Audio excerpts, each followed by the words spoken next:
And eto naman guys sa kagandahan naman or sa positive naman guys, bibigyan kayo ng chance ni universe para malagana. This is abundance of money, wealth, and riches. Parang magbubukas, no? Parang, kasi nakikita natin yung recovery nyo, mga kapiksi, sa inyong pamumuhay guys, no? So, ibig sabihin ng recovery, pagbangon, pagbawi, especially kung nagkaroon kayo ng money problems or kahit anumang problema or financial problems guys or basta kahit anong problema. Or especially money problems.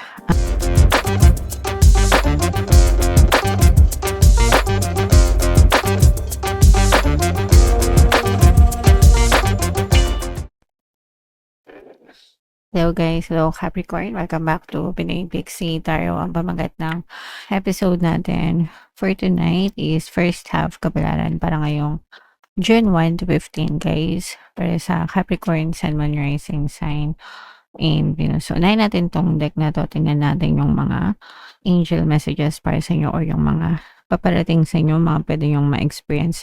Meron tayong stress, mga kapisi. So, this is more on negative, guys. Maaaring meron nagpapastress sa inyo, mga toxic na tao, bagay, sitwasyon.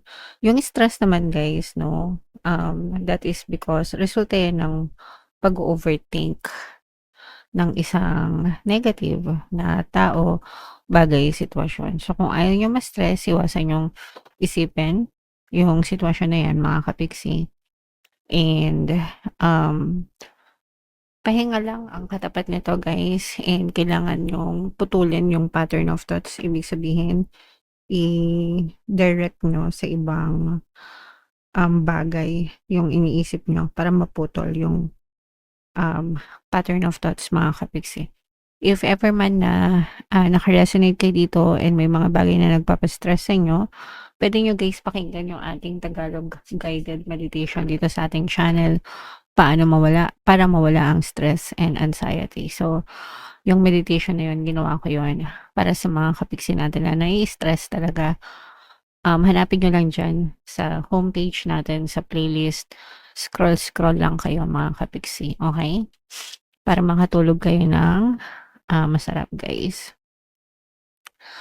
Another message para sa inyo, meron tayong daydream, mga kapiksi, no? Ito naman ay pagiging optimistic, pagiging positibo, guys. So, kapag nagdi-daydream tayo, nag-visualize tayo, nag-imagine tayo, guys, no? Isipin nyo kung ano yung mga goals nyo and yung mga desires nyo.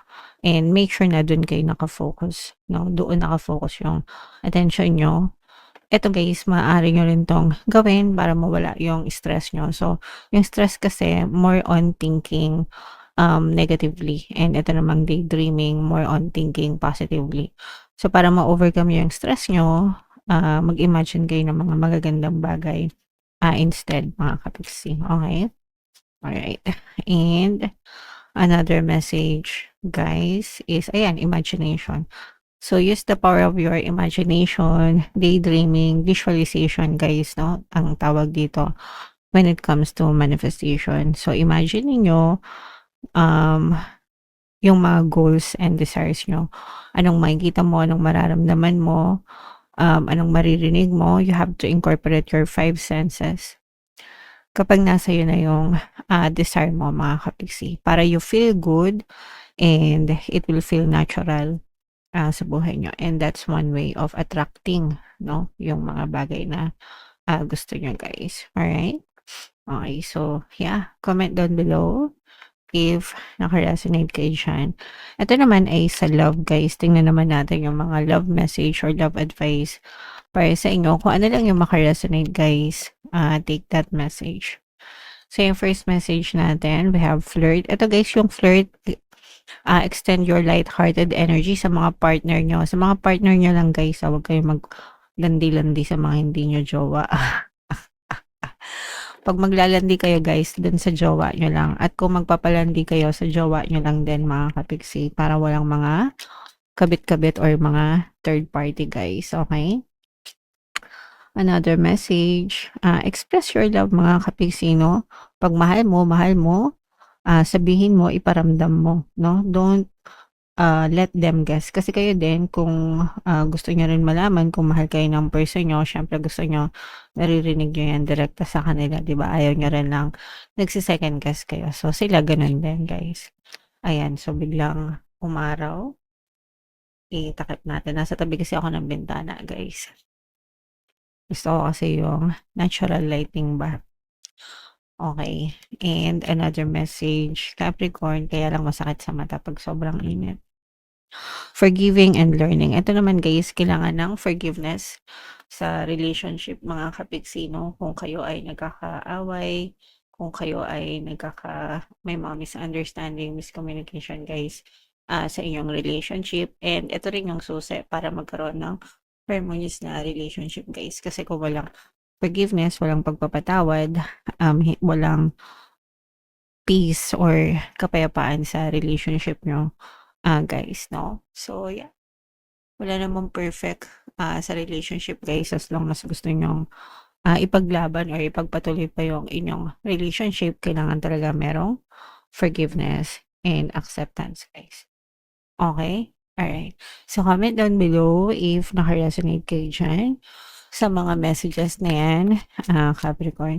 So, shuffle natin to. Ito yung deck na gagamitin natin, guys. Habang sinashuffle ko to, panoorin nyo muna yung video natin regarding sa ating paano mag-manifest ng abundance video course. Kapiksi, sawa ka na ba sa mga struggles at hirap sa buhay mo? Masipag ka ba at masikap sa buhay ngunit hindi ka pa rin umaasenso? Ilang beses ka na bang nag-attempt mag-negosyo at mag-invest pero palagi ka pa rin nalulugi? Sa pagkakataon na ito ay maaaring may subconscious beliefs ka na nagiging balakid sa iyong pag-unlad at pagyaman. Introducing, paano mag-manifest ng abundance video course. Dito ay matututunan mong ma-overcome ang mga balakid mo para tuluyan ka ng umunlad, umasenso, sumagana, maging matagumpay, successful at maswerte sa iyong kabuhayan, pera, trabaho, negosyo, salapi at kaperahan ng bonggang-bongga. Dali, mag-send na ng email sa pinoypixie@gmail.com at simulan na ang iyong pagyaman ngayon. Alright, so sa lahat ng mag-avail ng course guys, naka-flash sa screen yung mga available courses natin. Sa mga interesado, mag-send lang kayo ng email sa pinoypixie@gmail.com. And sa mga naghahanap ng pampaswerte guys, meron tayong money shaker jar. Ito yun guys, no? Super liit na bote, pero super effective, super powerful, inaalog yan guys. Dami ng success stories nito. At saka ito guys, no? So, ito yung ating WhatsApp number. Chat nyo lang ako dyan sa mga gusto mag-avail mga Capricorn. So, Capricorn, kayo ay represent ng King of Pents. This is both positive and negative mga Kapiksi. So, una, ito yung babala sa negative guys. Ito yung babala na mag-ingat sa mga manloloko, mag-ingat sa mga scammers guys. Mayroon ditong presence ng water sign, Cancer, Pisces, Scorpio. For some of you, maaaring may ganyang element kayo sa inyong natal chart or you may be dealing with other signs na may ganyan sa kanilang natal chart. Ito guys, meron nagmamanman sa inyo, parang minamatyagan or ini-spy kumbaga. Ini-spy yung bawat kilos nyo mga Kapiksino, and maaari kayong dalin sa matatamis na salita mga Kapiksi, lalo na yung mga inaalok-alok na mga ganito, ganyan-ganyan, tapos scam pala guys, no? So, baka madali yung mga account nyo or madali kayo in person. Pwedeng kakilala nyo rin ito guys, pwede rin stranger, pero parang minomonitor nito yung bawat galaw nyo mga Kapiksi. At saka parang alam na alam nito yung kiliti mo, no? Kung ano yung weakness mo. So mag-ingat guys sa mga manloloko mga Kapiksi, para hindi kayo mabiktima ng scam. Whether stranger yan or kakilala nyo, make sure na palagi kayong nag-iingat, okay? And ito naman guys, sa kagandahan naman or sa positive naman guys, nang bibigyan kayo ng chance ni universe para managana. This is abundance of money, wealth, and riches. Parang magbubukas, no? Parang kasi nakikita natin yung recovery nyo mga Kapiksi sa inyong pamumuhay guys, no? So, ibig sabihin ng recovery, pagbangon, pagbawi, especially kung nagkaroon kayo ng money problems or kahit anumang problema or financial problems guys, or basta kahit anong problema. or especially money problems, nakikita natin na maghihilom yung inyong buhay, makaka-recover kayo, makakabangon kayo, and this time around guys, bibigyan kayo ng chance ni universe para managana, para makahanap ng stable na at saka secure na source of income mga kapiksi. So pwedeng regular na trabaho, regular na pagkakakitaan, mga kapiksi. Yung iba pwedeng ma-regular din kayo sa mga trabaho nyo, especially kung palagi kayong na-endo. Hindi ko alam guys kung uso pa yung mga endo-endo ngayon, yung mga contractual guys. Yeah, so nakikita natin dito na for some of you, parang matatapos na yung period na yun, and makakahanap kayo ng trabaho na mariregular kayo, mga kapiksi. Okay? Alright. So yeah, i-mind nyo na yan. Mga regular source of income, financial stability, security, chance na managana, ito mga pagbangon, pagbawi, mga kapiksi.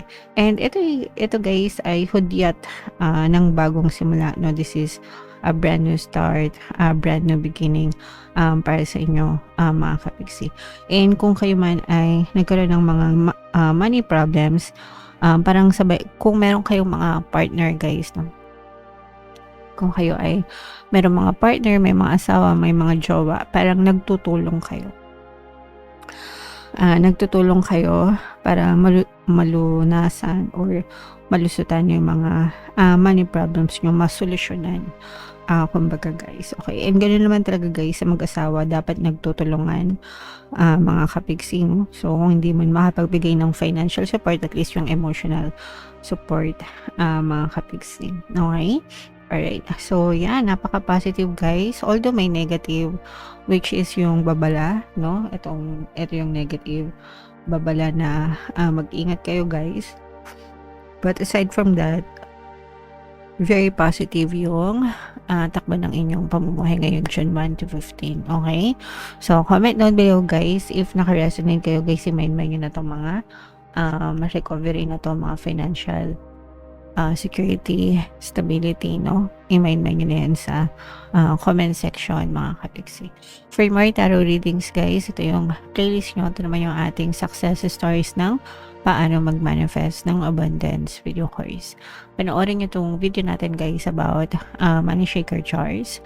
Thank you for liking, sharing, and subscribing. See you next time. I love you all guys. Have a nice day. Bye-bye.